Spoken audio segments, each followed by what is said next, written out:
ez dituztenak pentsatzen edo inkluso kritikatzen ere egiten.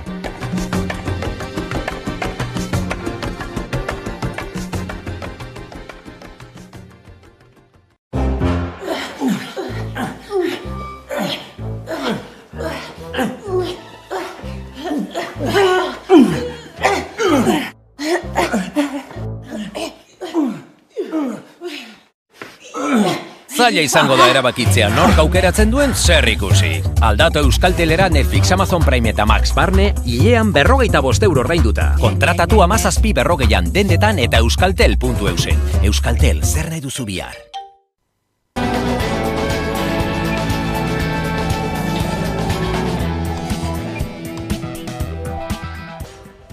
Valentzian pasaden asteko denboralearen ondorioak jasaten jarraitzen dute, 200 hildakotik gora identifikatu dituzte dagoeneko eta hiriburuaren inguruko herrietako egoera larria da oraindik.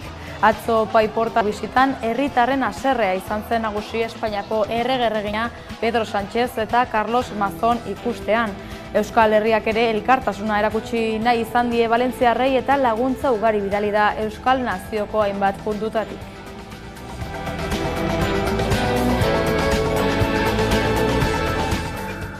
Tentsio handiko eremuak errazago izendatu ahal izateko Nafarroako etxebizitza legea egokitzea onartu zuten joan den astean Nafarroako parlamentuan. Foru legearen proposamena aurkeztu zuten alderdiek bozkatu zuten alde, hau da PSN, EH Bilduk, Geroa Baik eta Zurekinek eta UPN, PPN eta Vox alderdiek berriz kontra. Gaur Begoña Alfaro Nafarroako 3. lehendakariorde eta etxebizitza, gazteria eta migrazio politiketako kontseilariak jakinarazi du prozesua abiatuko dutela 21 udalerri tentsio handiko eremu izendatzeko.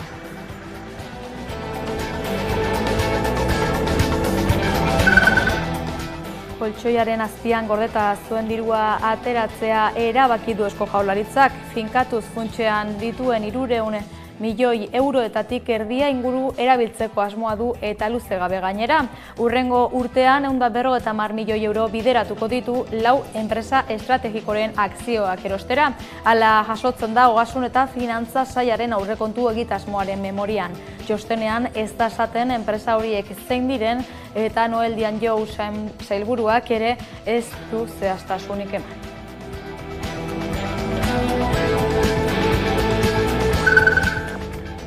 Zehazki, 475,5 puntuan geratu da Gipuzkoako bertsolari txapelketarako final aurreko fasera igarotzeko langa.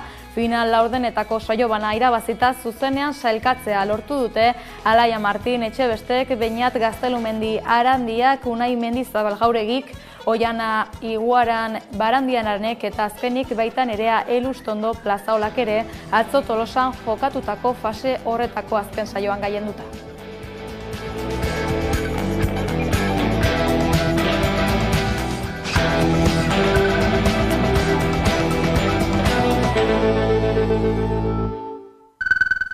Arratsalde on deizuela, Valentzian denboraleak sortutako hondamendiaren ondorioak ikusgai dira oraindik. Dagoeneko 200 hildakotik gora erregistratu ditu Generalitateak. Valentzia hiriburu inguruko hainbat udalerritan Aldaia, Basanasa edo Paiporta kasu kaleak garbitu eta herritarrei behar dituzten baliabideak banatzen dihardute Bolondresek eta erakunde publikoetako hainbat langilek. Azken udalerri honetan esan bezala tentsioa izan zen nagusi atzo Espainiako erreginaren Pedro Sánchez Espainiako presidentearen eta Carlos Mazón Generalitateko presidentearen bisita gauzatu zenean. Euskal Herriko hainbat puntutatik laguntza bidali dute Euskal Herritarrek. Haserrea, ezinegona, amorrua eta oinazea dira nagusi Valentzian, mendeko euri denborale bortitzen agertatu eta ia astebetera. Izan ere herri kaltetuetako bizilagunek laguntza besterik ez dute eskatzen eta agintarien kudeak eta eskasa salatzeko kazerola da egin dute barta. Espainiako erreginak Paiporta bisitatu zuten atzo, Pedro Sánchez Espainiako gobernuko presidentea eta Carlos Mazón Valentziako Generalitateko presidentea alboan zutela. Herriko dozenaka boluntariok eta bizilagunek haserre hartu zituzten agintariak irainduta, eta tartean zeuden Revuelta eskuin muturreko erakundeko kideak eta euren gain hartu dituzte Sánchez presidentearen aurkako erasoak. Ikur neonaziak ere ikusi dira paiportan. Polemikak gorabehera, herrietako bizilagunak eta milaka voluntarioari dira kaleak lehen goratzen, eta horiei gehitu zaizkie Euskal Herritik joandako pertsonak eta suhiltzaileek besteak beste. Bien bitartean oraindik ere urak hartuta dituen guretan, bilaketa lanek jarraitzen dute hildako gehiago aurkituko dituztelakoan, hori dela eta larrialdi zerbitzuen lana errazteko, beste 48 orduz luzatu dute mugikortasuna murrizteko agindua. Azken orduetan, hainbat gorpu aurkitu dituzte Valentziako hondartzetan, eta momentuz, 200 gora hildako utzi ditu euri denboraleak iturri ofizialen arabera. Oraindik ere Mediterraneoko kostaldea bizupean dago euri bortitzagatik, eta uholdea jazo dira Tarragonako zenbait gunetan. Euskal Autonomia Erkidegoan EH Bilduk paktu global baterako deia egin du zerga erreformari dagokionez. Peio Txandianok Gasteizko Legebiltzarrean koalizio sobiranistaren bozeramaile denak Araba, Bizkaia eta Gipuzkoari batera eragingo dion negoziazio bat aurrera eramateko eskatu die EAJ eta PSeri.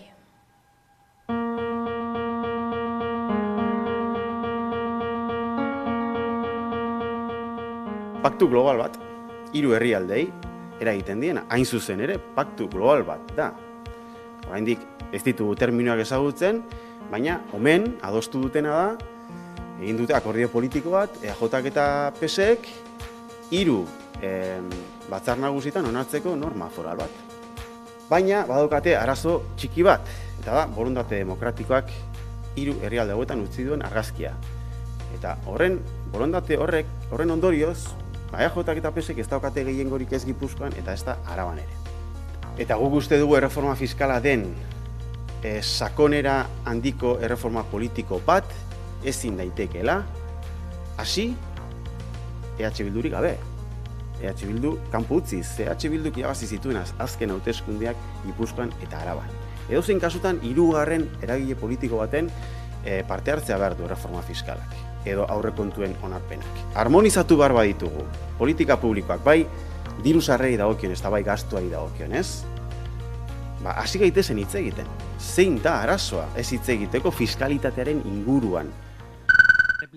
Euskal Autonomia Erkidegoko aurrekontuei begira, Noel Dianjou, Eusko Jaurlaritzako Ogasun eta Finantza Sailburuak 2025ko aurrekontu proiektuak negoziatzeko bilera sorta abiatuko du datorren astelenean, hilak 11 oposizioko alderdiekin Voxekin salbu. Testuinguru horretan proposamen zehatzak bideragarriak eta errealistak egiteko eskatu die EH Bildu, PP eta Sumar alderdiei. Era berean, sailburu bakoitzak norbere saileko aurrekontuak azalduko ditu aste honetan Eusko Legebiltzarrean, eta Dianjou izan da lehenengoa astelen honetan. Finkatuz funtsaren erabilera indartzeko eta optimizatzeko asmoa agertu du Ogasun sailburuak, eta jakinarazi du Eusko Jaurlaritzak 150 milioi inbertituko dituela 4 enpresa estrategikoetan.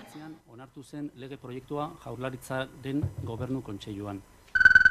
Gaur goizean aurkeztu dituzte Bilbon hiriak datorren 2025erako izango dituen aurrekontuak. Informazio gehiago dauka Xabi Alok. 719 milioi euroko aurrekontua onartu du Bilboko udalak. Bilboko historiako aurrekonturik handiena izango da, eta herriarentzako udal zerbitzuak finkatzen jarraitzea izango da udalaren helburu nagusia, eta horretarako pertsonak, auzoak eta hiriaren garapen ekonomikoa izango ditu ardatz. Juan Maria Aburto alkateak esan duenez, aurrekontua bat dator udalaren errealitate ekonomikoarekin. Bilboko udalak hiriaren historiako aurrekonturik handiena onartu du, eta 719 milioi euro bideratuko dira Bilboren ongizaterako. Zein da geure lehentasuna? Zerbitzu publikoek mantentzea, kalitatezko zerbitzu publikoak. Horrezetarako gaude hemen, bilbotarrok behar dituzten zerbitzuak prestatzeko, emoteko. Hori horrela urtengoa baino 2,6 hazi da Bilboko aurrekontua, Beste modu batera esan da, 2024ko aurrekontuak baino 18 milioi euro gehiago izango ditu hurrengo urtekoak. Juan Maria Aburto Bilboko alkateak adierazi du aurrekontua bat datorrela udalaren errealitate ekonomikoarekin eta diru sarrera gutxiagori ere aurre egin beharko diola udalak mutualisten kolektiboari funtsak itzultzearen eta Europako Next Generation funtsak murriztearen ondorioz. Ondorengo egunetan Bilboko udaleko zinegotziek emango dituzte euren sailetako proiektuen eta diru partiden berri. Eusko Alderdi Jeltzalearen barne prozesuari dagokionez, albisteak oraingo honetan Gipuzkoatik datoz. Izan ere, Neko Goia Donostiako alkateak eta Imanol Lasa Gipuzkoako Foru Aldundiko bozeramaile ohiak Gipuzkoa buru batzarreko presidente izateko lehian jarraituko ez dutela adierazi dute. Bai Goiak eta baita Lasak ere bigarren bueltara pasatzeko haina babes lortu zituzten batzokietatik. Biek hautagai izango ez direla jakinarazi ostean Maria Eugenia Arrizabalaga Gipuzkoa batzar nagusietan Alderdi Jeltzalearen bozeramaile ohiak soilik jarraituko du lehian. Arrizabalaga hautagai ofizialista dela esan daiteke, Joseba Egibar orain arte Gipuzkoa buru batzarreko presidente izan denaren babesa baitu.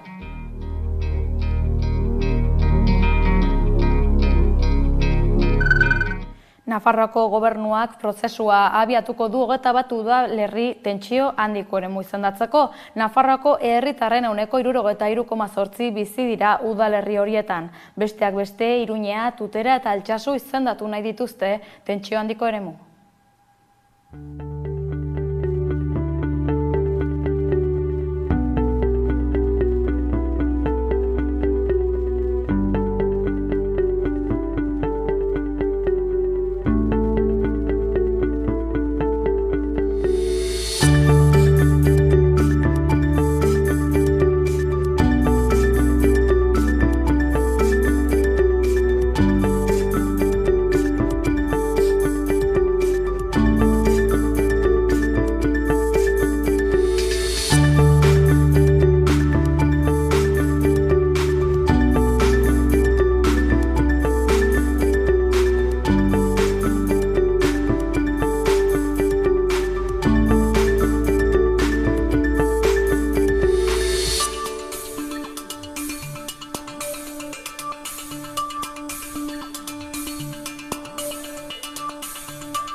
Gure esku taldeak Bagara ikusentzunezko maratoia antolatu du datorren azaroaren 16irako.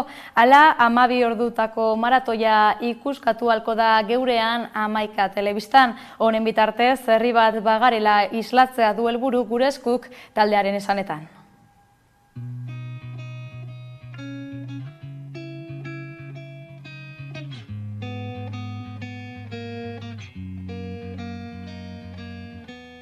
Online zuzenekoan, bizipen eta proiektu ezberdinak ikusteko aukera izango dugu.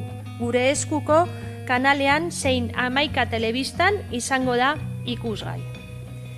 Azaroaren 16an herri bat bagarela erakutsiko dugu. Eta animatzen zaituztegu ikuskizun presentzialetara joatea, baita online zuzenekoa jarraitzera. Elkartu zaitezte herrietan, ikusi ezazue gure herri ederra elkarrekin, gure herri librea.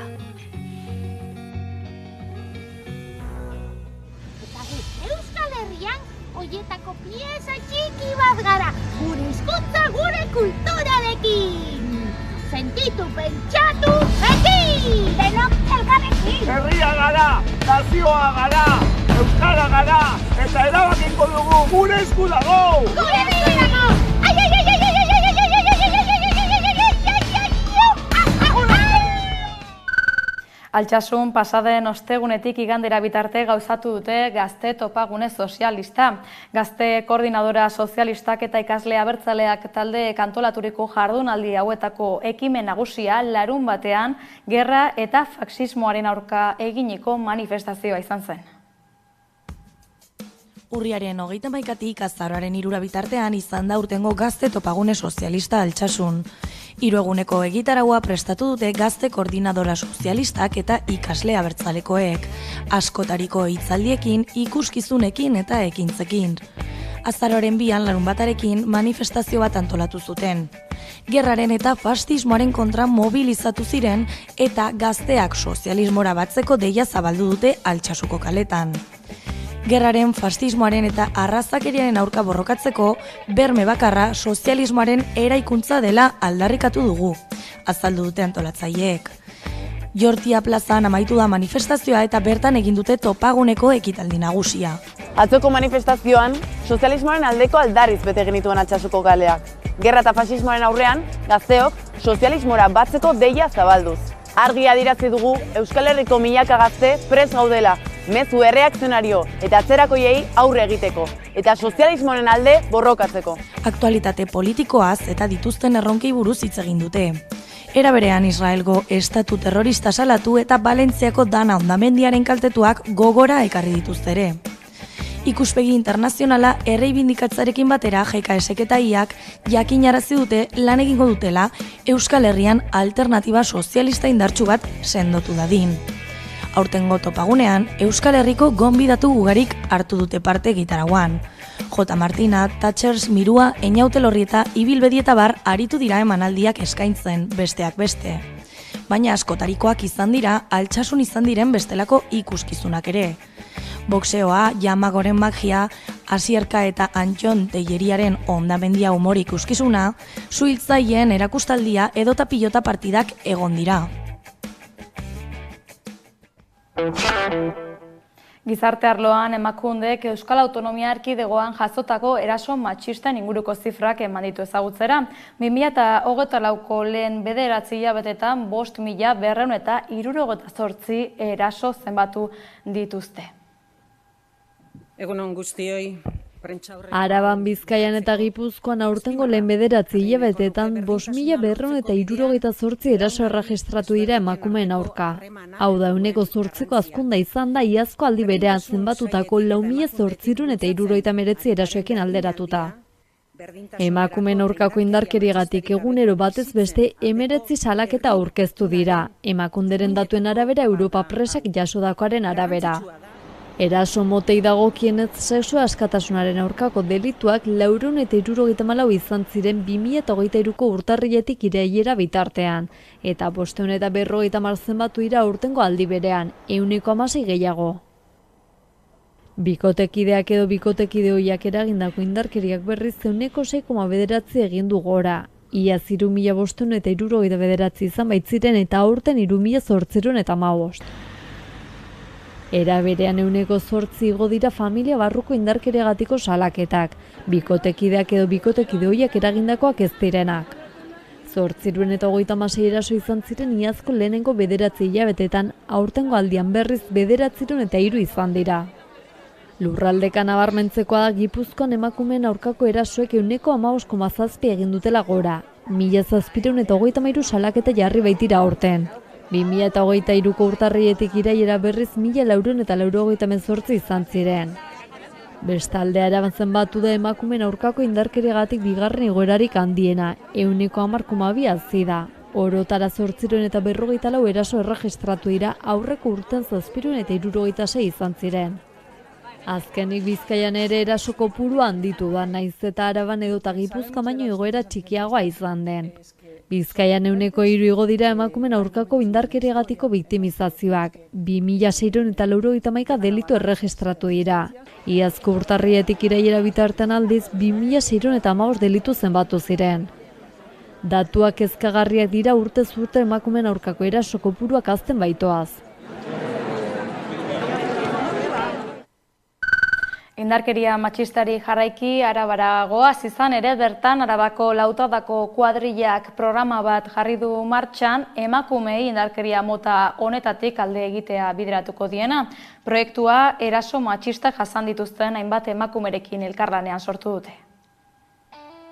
Arabako lautadako kuadrillak indarkeria matxista jasan duten emakumeekin batera sendotze prozesu baten bidez eta kalitatezko arreta bermatuz indarkeria honetatik ateratzea helburu duen elkartze zein ahalduntzeko gune bat sortu dute. Gunea Agurainen kokatu dute eta indarkeria matxista jasandako 16 urtetik gorako emakumeei dago bideratua. Laguntza programaren sendotze prozesuaren garrantzia mai gaineratu du Gustavo Fernández Villate, Arabako Lautadako kuadriako presidenteak.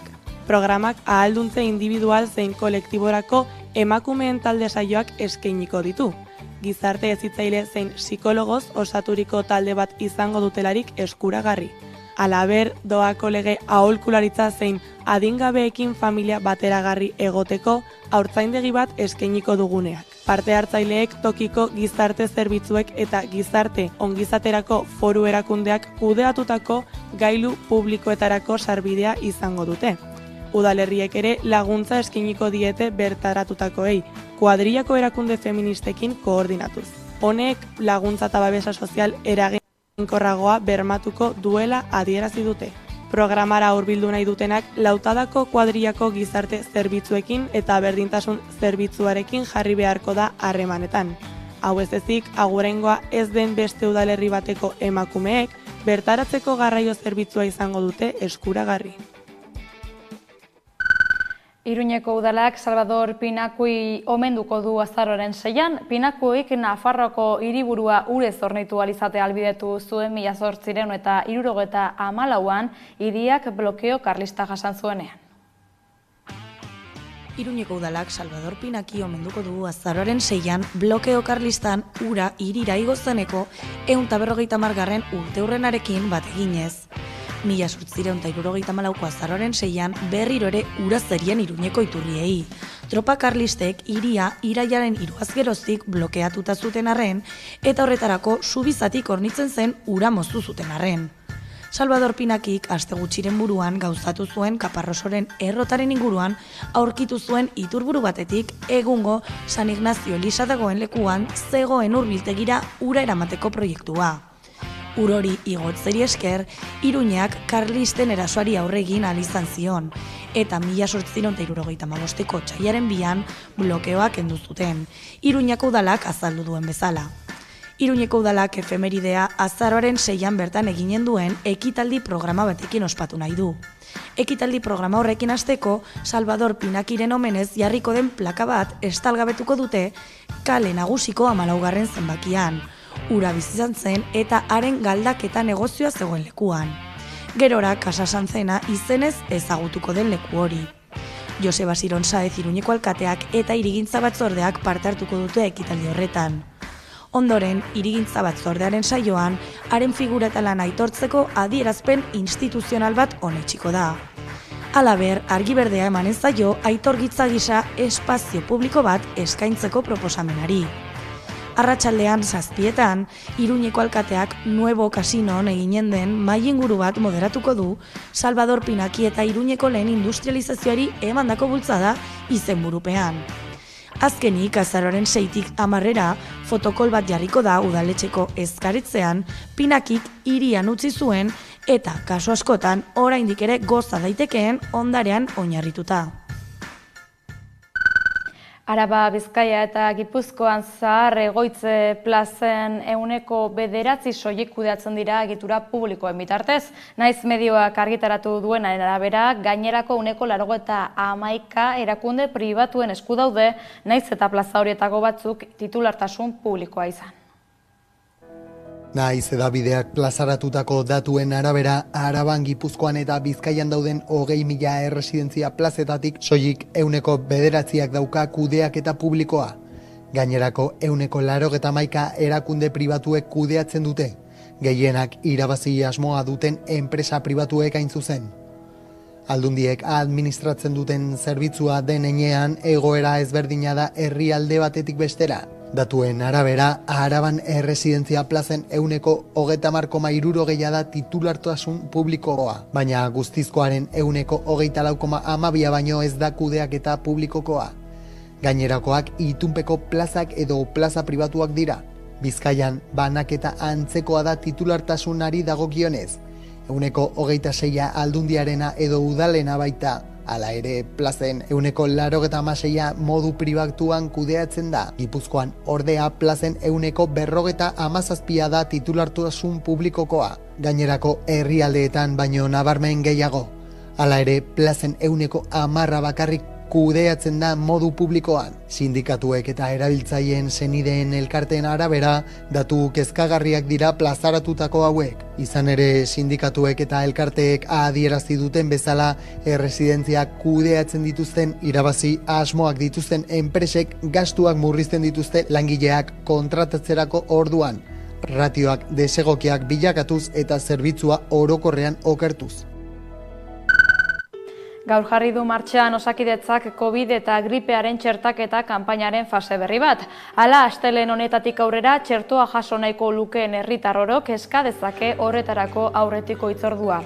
Arrisku taldeei bideratuta hasi zen kanpaina pasaden urriaren 7 eta dagoeneko ia 350.000 dosi jarri dituzte.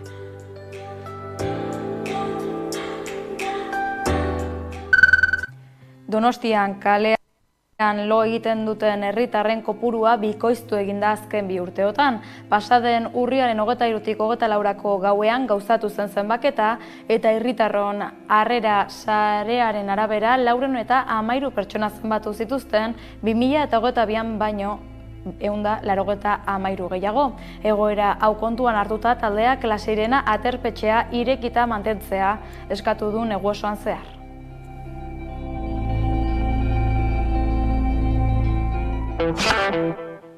Ekonomian abereek jasan dezakete mingain urdinaren gaitzari aurre egiteko berau kontrolatzeko neurriak jarri dituzte martxan Jaurlaritzak eta Aldundiek. Oiartzungo arditegi batean identifikatu dutela da gaitz honen kasu bat.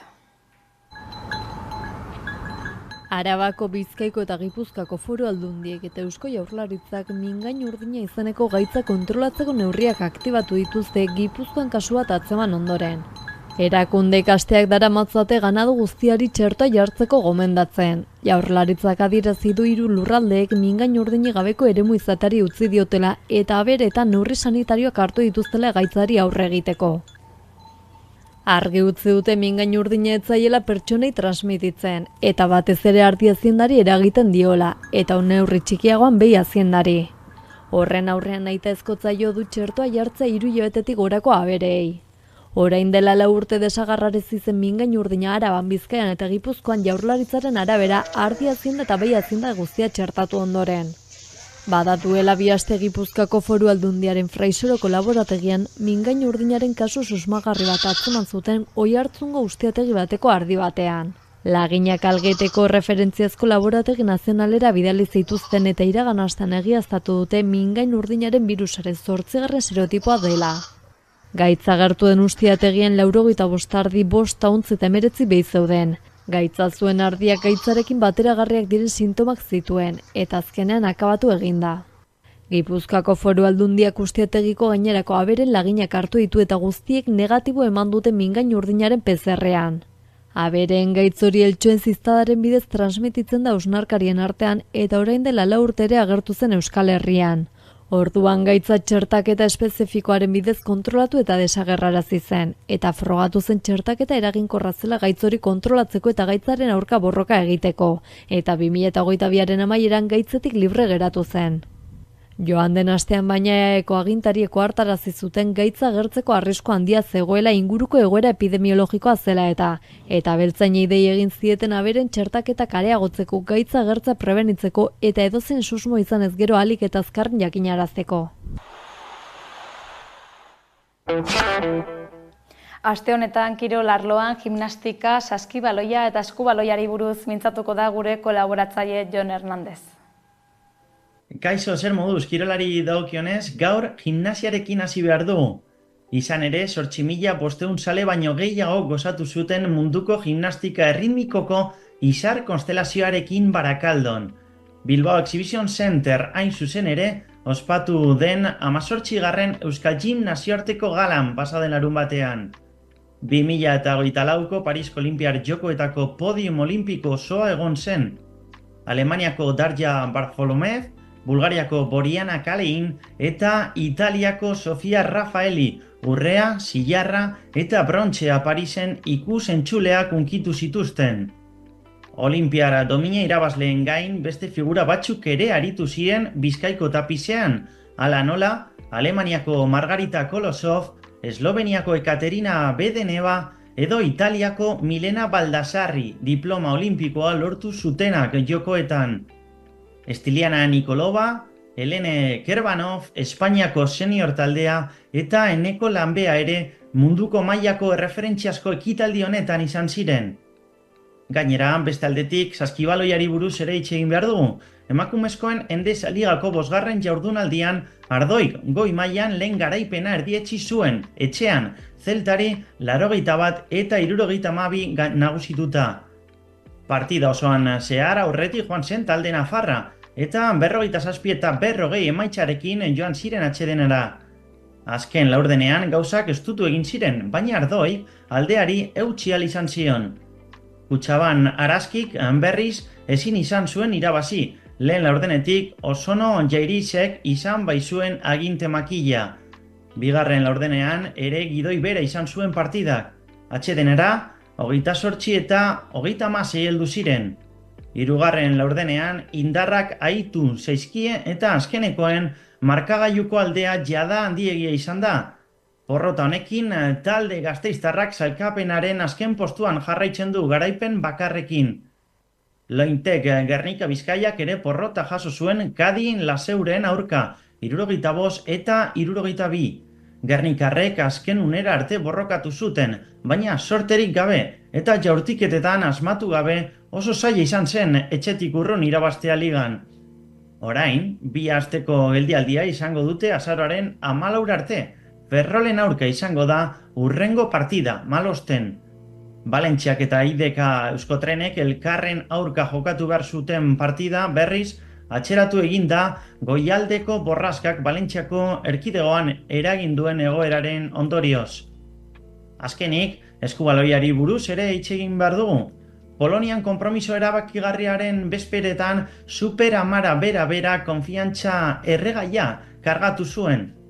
Etxetik kanpo zuen bolada txarra haustean Atletico Guardesen etxean eta lidertza galdu zuen Imanol Alvarezen taldea 26 eta 27 nagusitu ostean. Oso berdinduta eta boladaz bolada joan zen partida. Donostiarrek jakin zuten talde galiziarren azken erreakzioari eusten. Gipuzkoarrek 45. minutuan 17 eta 23 gehiengo handiena lortu ostean etorri baitzen.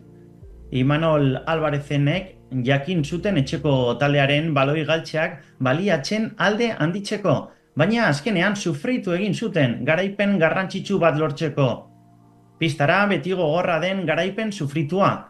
Asteartean Zumaian 7 terditan motivemarket.com Gijon etorriko da. Oraindik punturik gabe dagoena, baina kontzentratuta egotea komeni da, ez Lublinera joan aurretik pentsatzen hastea.